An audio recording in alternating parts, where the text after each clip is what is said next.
Attestation form के बारे में बताओ, जैसे एसडीएम की signature, character certificates, disqualification and is likely to rank. उसके बाद आपको फादर, मदर, वाइफ, ब्रदर, ये जो कैरेक्टर सर्टिफिकेट है वो बनेगा आपका जन सेवा केंद्र करके एक स्टैंप आता है, वो आप यहाँ पे अगर आपने एसडीएम है, तहसीलदार किससे भी करवाया, उनके signature with stamp. Hi everyone, welcome और welcome back to my channel. If you are new to my channel, hi my name is Kanchan. Last video में मैंने बोला था कि अगर आपको अटेस्टेशन फॉर्म के रिगार्डिंग वीडियो चाहिए तो आप मुझे कमेंट करना। तो मुझे मतलब काफ़ी लोगों ने ऐसा बोला और पर्सनली भी इंस्टाग्राम पे मुझे मैसेज किया है कि दी अटेस्टेशन फॉर्म के बारे में बताओ। और मुझे काफ़ी लोग ऐसे भी कमेंट करते हैं कि हम आपसे कैसे कांटेक्ट करें। तो मैं आपको अपना इंस्टाग्राम का हैंडल यहाँ पे दे दूँगी और आप मेरे अबाउट वाले सेक्शन में जाकर के भी मेरे डायरेक्टली इंस्टाग्राम का मैंने लिंक दिया हुआ है, वहाँ से आप मुझे मैसेज कर सकते हो। अगर आपको कुछ भी ऐसे क्वेश्चन पूछना है जो आप ऐसे कमेंट्स में नहीं पूछ सकते तो आप मुझे मैसेज कर सकते हो, ठीक है। तो मेरे को समझ नहीं आ रहा था कि मैं अटेस्टेशन फॉर्म के बारे में बताऊँ कैसे आपको, तो मैंने ना स्क्रीन रिकॉर्डिंग करी है अटेस्टेशन फॉर्म की और उसी के थ्रू मैं आपको बता दूँगी कि कैसे कैसे आपको फॉर्म फिल करना है। कुछ कुछ मतलब अपनी बेसिक डिटेल्स डालनी है, जैसे 10th-12th वाला होता है वो सब आगे वीडियो में पता चल जाएगा आपको। वैसे तो फॉर्म पूरा सिंपल है क्योंकि आपको आपकी खुद की पर्सनल डिटेल्स ही फिल करनी है उसमें, बट कुछ कुछ चीज़ें ऐसी हैं जैसे एसडीएम की सिग्नेचर, कैरेक्टर सर्टिफिकेट्स, इन सब के बारे में जानना ज़रूरी है। तो वो सब चीज़ों में ज़्यादा फोकस करूँगी और क्या बोलते हैं, बाकी जो अटेस्टेशन फॉर्म में जो नॉर्मल डिटेल्स होती हैं जैसे नेम, कहाँ से आपने 10th किया है, कहाँ से आपने 12th किया है, बीएससी और जीएनएम जो भी आपने किया है, वो सब की जो डिटेल्स है वो आपको खुद की पर्सनल डालनी होगी। जब मैं आपको अटेस्टेशन फॉर्म के बारे में समझा रही होंगी ना, तो आप साइड से ओपन करके रखना अटेस्टेशन फॉर्म, जिससे कि आपको ईजी रहेगा समझने में। और अटेस्टेशन फॉर्म का लिंक मैंने अपने टेलीग्राम चैनल पे दिया है, अगर आपको देखना है तो मैं उसका लिंक आपको डिस्क्रिप्शन बॉक्स में दे दूँगी, तो आप वहाँ पे जाकर चेक कर सकते हैं।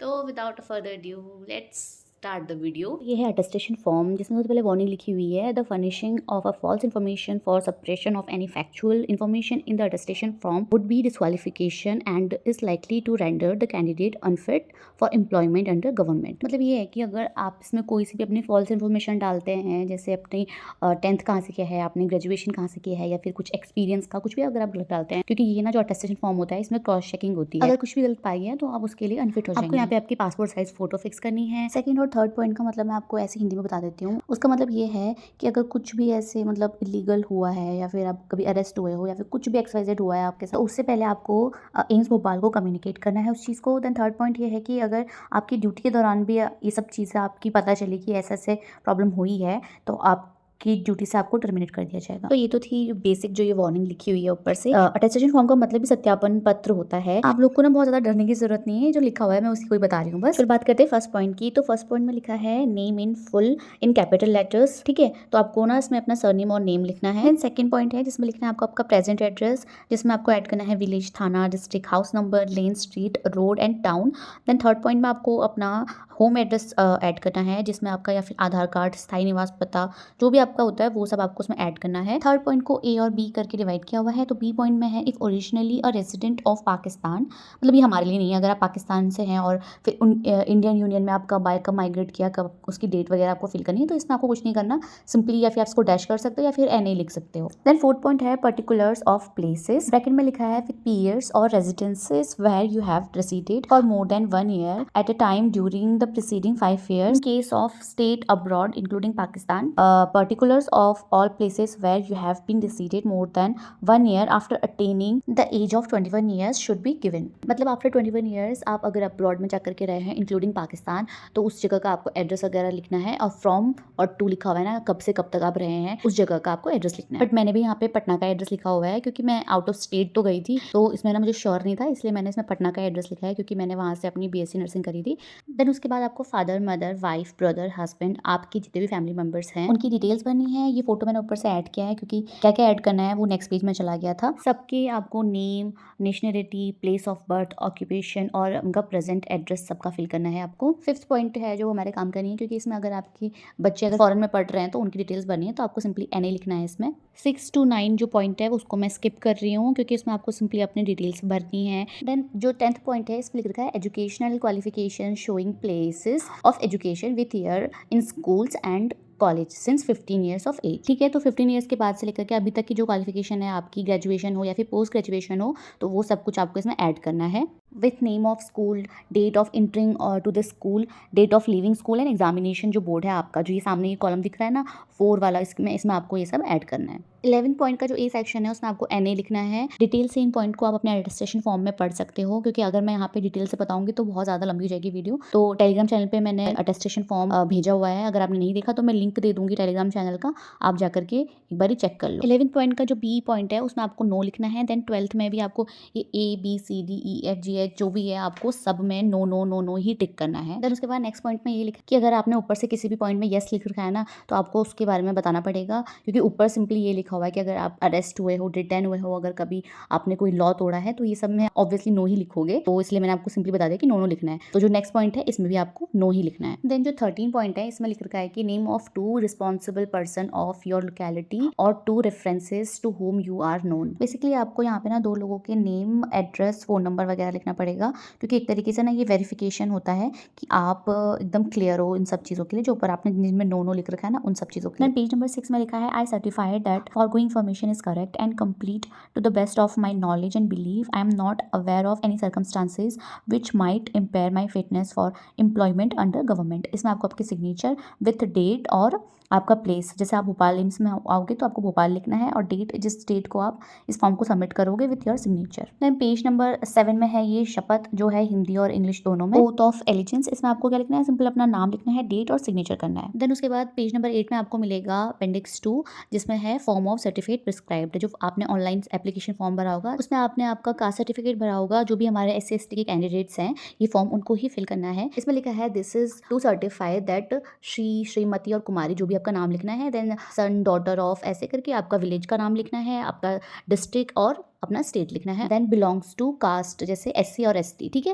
देन आपका ये फॉर्म कंप्लीट हो जाएगा। देन उसके बाद पेज नंबर 9 है, उसमें है एनेक्सर 3। इसमें भी सिंपली आपको आपका नेम, डेट और अपना सिग्नेचर करना है, और ये डेट है जिस दिन आप सबमिट करेंगे फॉर्म उसी दिन का डेट होना चाहिए। देन उसके बाद पेज नंबर 10 में है आइडेंटिटी सर्टिफिकेट। इसमें लिखा है कि certificate to be sign by any one of the following, मतलब आपको एक से लेकर के 8 तक पूरे के पूरे आपको ऑप्शन दे रखे हैं कि आप इनमें से किसी से भी आप इस फॉर्म को साइन करवा सकते हो। जो आइडेंटिटी सर्टिफिकेट है उस पे साइन के लिए आपको चाहिएगा करेक्टर सर्टिफिकेट। जो करेक्टर सर्टिफिकेट है वो बनेगा आपका जिस स्टेट के भी आप हो, जो तहसील आपकी लगती है और उस तहसील में जो भी थाना है, तो उस थाने से बनेगा आपका सर्टिफिकेट कि आपके ऊपर कोई भी ऐसे एलिगेशन नहीं है और ना ही आपके ऊपर कोई केस है, आप एकदम ही मतलब लीगली आप हर चीज़ से फ्री हो, इस तरीके का एक सर्टिफिकेट बनता है।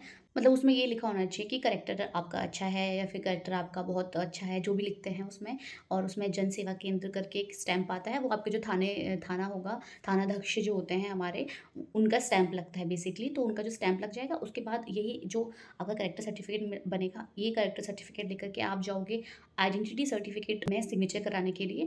SDM हो चाहे तहसीलदार हो, किसी का भी आपको मतलब जो लिस्ट दे रखी है 1 to 8 जो भी लिस्ट है उसके अकॉर्डिंगली जिससे भी आपको साइन करवाने हैं, तो वो विदाउट करेक्टर सर्टिफिकेट आपके सिग्नेचर नहीं करेंगे। तो इसलिए बेटर होगा कि आप पहले से अपना करेक्टर सर्टिफिकेट बना के रखें। इसकी प्रोसेस ईजी रहती है। आप अगर तहसील में जाते हैं या फिर किसी भी आप साइबर कैफ़े में जाओगे तो आपको वो बता देगी कि किस तरीके से सर्टिफिकेट बनता है ये करेक्टर सर्टिफिकेट। तो बस उसके बाद जो करेक्टर सर्टिफिकेट बनेगा ना आपका जो थाने वाला, उसका रोल एम्स में बिल्कुल भी नहीं है, वो आपको एम्स में लाने की ज़रूरत नहीं है। उसका सिर्फ रोल यही है कि उसके थ्रू आपको आइडेंटिटी सर्टिफिकेट में सिग्नेचर मिल जाएंगे। और जो ये करेक्टर सर्टिफिकेट होता है इसकी वैलिडेशन ना सिर्फ 6 मंथ की होती है। इसमें आपको आपका नाम, फादर का नेम ईयर्स में कट करके आपको इसमें 6 मंथ लिखना है। देन उसके बाद जो सिग्नेचर वाला ऑप्शन है यहाँ पे, अगर आपने SDM है, तहसीलदार, किसी भी करवाया, उनके सिग्नेचर विथ स्टैंप। देन यहाँ पे प्लेस, जिस भी जगह के आप हो, और विथ डेट। देन आपका आइडेंटिटी सर्टिफिकेट भी कंप्लीट हो जाएगा। देन पेज नंबर 11 में है फॉर्म ऑफ करेक्टर रोल। इसमें भी आपको आपकी डिटेल्स भरनी है, father name, caste, place of residence, date of birth, office of employment, education qualification, ये सब फिल करना है आपको। स्टेटमेंट ऑफ सर्विस जो होता है इसमें अगर आपने पहले कहीं काम किया है तो वो भरना है इसमें, अगर नहीं किया है तो सिंपली NA लिख सकते हो। देन 9th पॉइंट में भी अगर आपने कहीं और किसी डिपार्टमेंट के लिए अप्लाई किया है तो वो भी आपको फिल करना है, और अगर नहीं किया तो सिंपली उसमें भी आप NA लिख सकते हो। देन उसके बाद पेज नंबर 12 में आता है डोमिसाइल सर्टिफिकेट। इसमें आपको आपका नाम लिखना है और इसमें आप किसी भी गेजेटेड ऑफिसर यानी प्रिंसिपल सर से साइन करवा सकते हो with their signature and stamp. Page number 13 में है करेक्टर सर्टिफिकेट। जो आपने थाने से करेक्टर सर्टिफिकेट बनाया था इसमें भी वही वही यूज़ होगा।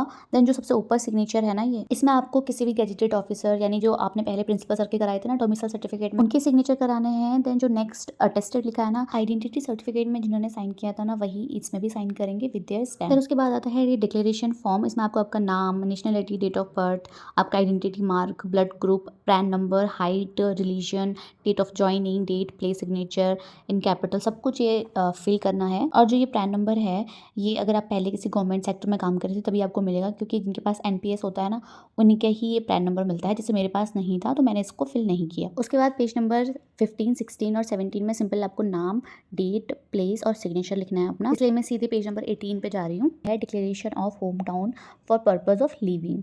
ठीक है, अगर आपने ना आपका परमानेंट एड्रेस जो है आपका वो अलग है और अभी आपका जो सर्विस बुक पे एड्रेस है वो अलग है, तो आपने वो क्यों चेंज किया है उसका आपको रीज़न देना है। जैसे कि मेरा एड्रेस चेंज हुआ था, मेरा जो परमानेंट एड्रेस है वो अलग है, बट मेरा जो यहाँ पे मैंने एम्स के एप्लीकेशन फॉर्म में फिल किया था वो अलग था। तो मैंने उसका रीज़न दिया था कि फॉर बेटर एजुकेशन मेरी फैमिली शिफ्ट हुई थी ना गाँव से थोड़ा सी सिटी में, तो इसलिए बस मैंने वो दिया था। देन उसके बाद आता है पेज नंबर 19 में फॉर्म 3, जिसमें आपको आपकी फैमिली डिटेल्स लिखनी है। नेम में आप लिखोगे अपना नेम, डेजिग्नेशन आएगा nursing officer, date of birth लिखनी है आपको, और ये जो details of the family member age on, नीचे लिखा हुआ है फैमिली मेम्बर्स की name, date of birth, relationship with officer, मतलब आपके साथ क्या रिलेशन है, मैरिटल स्टेटस। रिमार्क में मैंने वैसे कुछ लिखा नहीं था। Then date, signature of head office जो भी है, शायद ये ऑफिस वालों के लिए है तो इसमें भी मैंने कुछ लिखा था। फैमिली डिटेल्स फिल करने के बाद आपको आपके साइन करने हैं। देन प्लेस, फिर उसके बाद आपको आपकी डेट लिख देनी है जिस दिन आप ये फॉर्म सबमिट करेंगे। देन नेक्स्ट जो पेज है उसमें है declaration of detail of the family member under central service medical attendance rule 1944। इसमें बेसिकली क्या होता है, आपको पहले खुद की डिटेल भरनी है, पर्सनल डिटेल भरनी है। देन उसके बाद से जो आपके एलिजिबल डिपेंडेंट फैमिली मेंबर्स हैं, जैसे आपके हस्बैंड हैं, मदर हैं, फादर हैं, वाइफ है,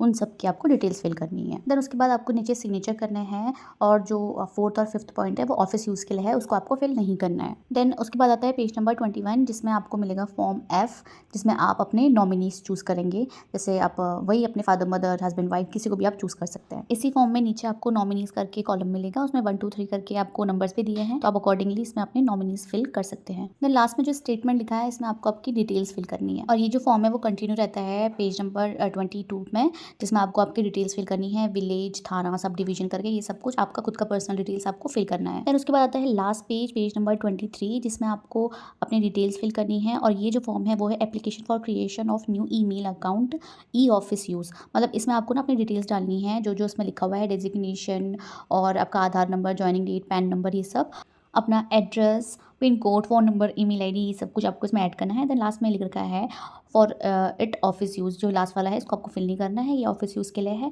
उसके साथ आपका अटेस्टेशन जो फॉर्म है ये कंप्लीट हो चुका है। तो इस वीडियो के लिए इतना ही। आई होप आपको अटेस्टेशन फॉर्म के बारे में थोड़ा सा भी समझ में आया हो। मुझे काफ़ी मेहनत लगी इसको समझाने में, एडिट करने में दिमाग ख़राब हो गया एकदम। आई होप आपको समझ में आया हो, मेरी मेहनत वेस्ट ना जाए। तो अगर आपको ये वीडियो थोड़ी सी भी हेल्पफुल लगी हो तो मेरी वीडियो को लाइक करना, मेरे चैनल को सब्सक्राइब करना और अपने फ्रेंड्स एंड फैमिली के साथ शेयर करना। मिलते हैं नेक्स्ट वीडियो में। Till then take care, bye bye.